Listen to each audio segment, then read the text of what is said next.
Абай, абай жыры, абай лебі, абай үні, даңқты елдің дара ұлы нарланы. Есімімен бар әлемді шарлаған, асыл жердің, текті елдің бабасы. Ұрпағымың өзіңнің шежіренмен сусынған, түймедей теріп әр сөзіңнен нәр алған.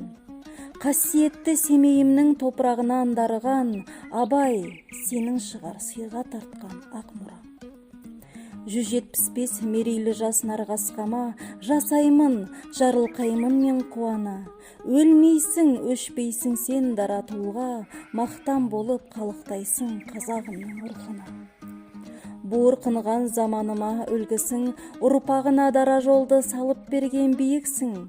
Жан айқайың естіледі үніңнен, сол кезде ақ қас айырылған кеудеңнен.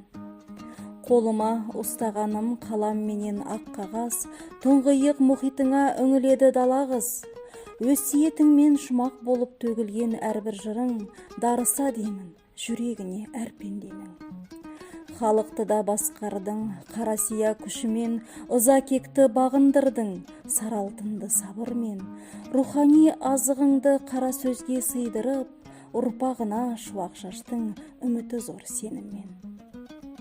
Бұзылмасын деп тілеймін қазағымның қаймағы, айырылмасын тал ұрпағым тәрбиеден бойдағы. Данасы абай болған қазағыма дарысын, санал ұрпақ, саясы бал болашақ. Құтты болсын мерей жасын, ұлы дала абайы, жаңғырды бүгінінің жадыратып даланы.